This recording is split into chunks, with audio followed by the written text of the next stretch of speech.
안녕하세요. 거저씨의 이코노미스트 기사 해설입니다. 오늘은 이코노미스트 기사에 우리나라의 그 집값, 부셔져 내리는 집값에 대한 이야기가 나왔습니다.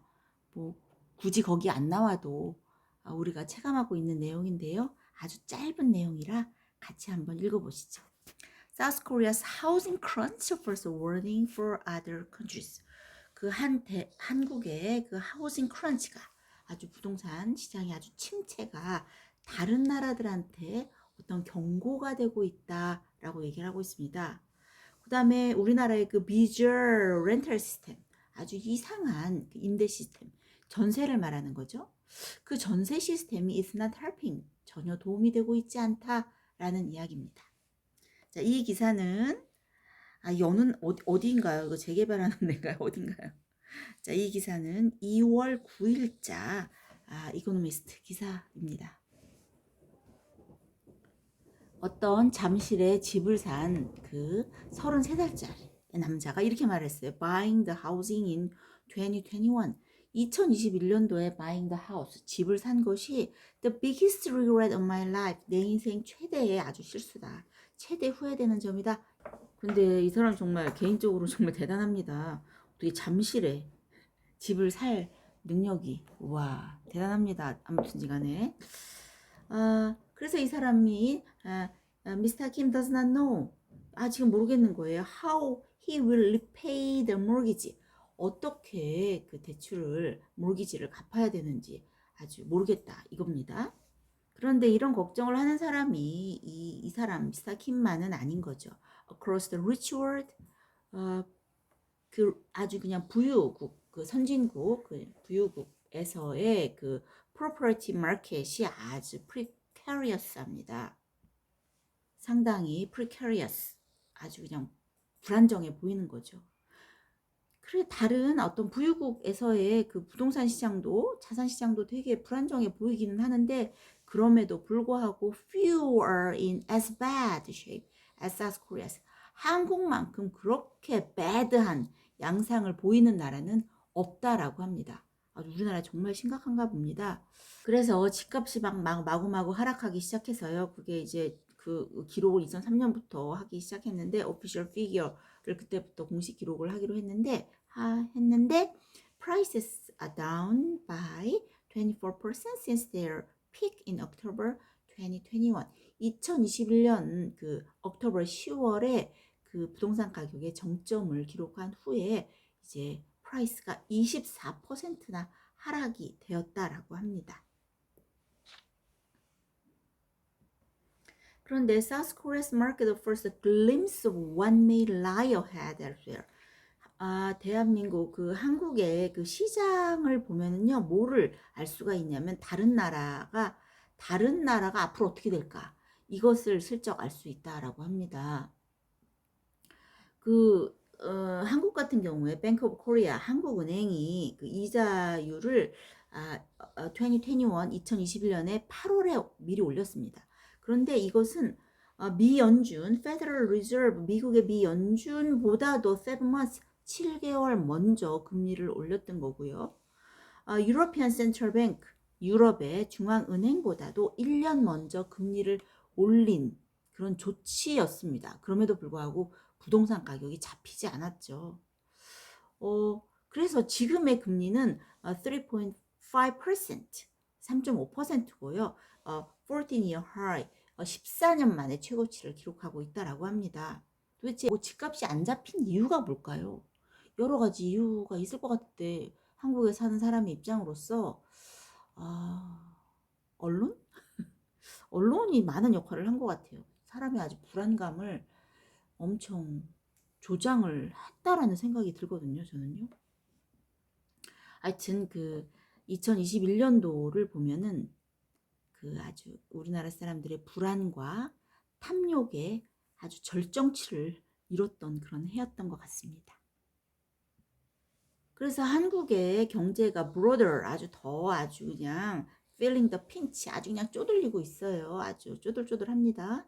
private consumption, 어떤 민간 소비 같은 경우는요, 0.4%가 4분기에 감소했다라고 합니다. 그리고 수출이 문제인데요. 저희 엑스포트 수출이 문제인데 이 수출은 dropped by 17%. 아니 1.7%도 아니고 17%가 year on year in January. 작년 1월에 비해서 17%나 급감을 했다라고 합니다. 그 이유 중에 하나가 이제 hit by a collapse in semiconductor order at the end of a pre-pandemic boom. 그 팬데믹으로 인해서 그 전자제품이 막 팔렸는데 이제 거의 끝나갔으니까 이 팬데믹이 끝나면서 반도체 주문이 이제 급감하면서 이런 아, 이렇게 경제가 feeling the pinch입니다. 아주 쪼들리고 있습니다. 경제가 힘들어지고 있습니다. 이렇게 경제가 어려운 부분에 있어서는 그 반도체라든지 이런 수출, 민간 소비가 줄어들고 수출이 왕창 줄어들고 이런 문제도 있지만 또 하나의 원인이 뭐냐면 household debt reached 206% of disposable income in 2021. 이 가계 부채가요, 2021년 그 가처분 소득의 206%에 해당된다라고 합니다. 이게 도대체 얼만큼이냐, 얼만큼 높은 거냐 라고 했을 때 영국 같은 경우, 영국에 대체적으로 이제 담보대출을 영국이 많이 받는데 그런 영국에 비해서 몰기지 러빙 브리튼입니다. 이런 걸 좋아하는 영국이 148%고 보다도 206%가 높은 거니까 되게 상당히 가처분 소득의 206%에 달하는 그런 담보대출을 가계부채가 그렇다라고 하니 상당히 높은 거죠. 그런데다가 더 문제는 뭐냐면 South Korea 하우징 론의 60%가 플로팅 레이트라는 거예요. 플로팅 레이트. 변동금리라고 합니다. 이와 반대로 in contrast with America, 미국 같은 경우는 fixed term인데요. 우리나라 같은 경우는 floating rate, 변동금리라는 거죠. 고정금리가 아니라. 그러니까 이제 더 위험한 거죠. 그러니까 하우스 프라이스가 이제 콜랩스 할 거라는 것은 이제 예상이 되는 거죠. 이것이 예상이 됩니다. 그런데 this risk is enhanced by the country's visual rental system known as 전세. 이 위험은 우리나라의 그 비주얼 아주 괴이한 이상한 렌탈 시스템 때문에 더 악화가 되고 있다라고 합니다. 근데 그게 전세라는 그런 시스템 때문에 사실 그 전세 같은 경우는 부동산 가격의 막 60에서 80%까지 어떤 건 막 90% 집값보다 더 높은 경우도 있고 이런 경우가 있잖아요.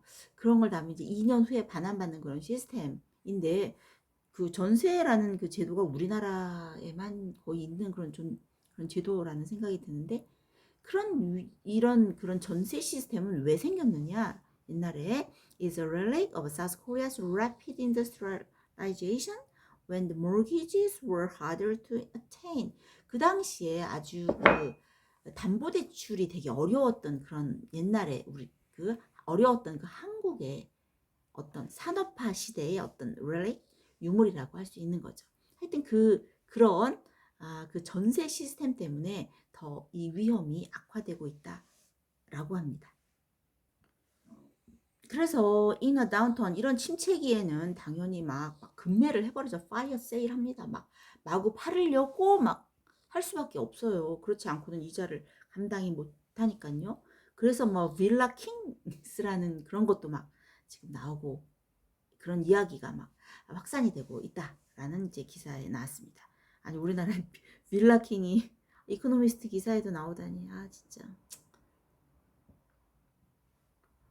그래서 사우스코리아 한국 같은 경우는요. 여기서 머니터리 폴리시 통화 정책에 아주 너무나 많은 통화 정책에 영향을 미치는 게 하우스홀드 데트. 이거 완전히 그 가계 부채. 그다음에 에셋 프라이스 이런 자산 가격, 부동산 가격. 이것이 우리나라의 한국의 그 통화 정책에 그 막 영향을 엄청 미치고 있는 거죠. 그래서 이 집값 때문에 금리를 높여야 되나? 낮춰야 되나? 이것이 이제 문제가 되는데 그래서 그러다 보니까 여러 가지 이제 설이 막 있는 거예요. 어떤 데서는 한국은행이 이제 금리를 계속 올릴 것이다 라고 이렇게 예측하는 데가 있고요. 그것이 이제 옥스퍼드 이코노믹스라고 하는 리서치 펌인데요. 그렇게 이제 계속 한국은행은 오를 것이다 라고 예측하는 반면에 또 노무라 증권 같은 경우는 아마 금리를 2% by the end of the year, 이 올해 연말에는 기준 금리를 한 2%까지 인하할 것이다 라고 이렇게 보고 있는 거죠. 그러니까는 이럴지 저럴지 이제 예측도 이제 다양하게 나오고 있습니다. 그래서 most countries are not as exposed as South Korea.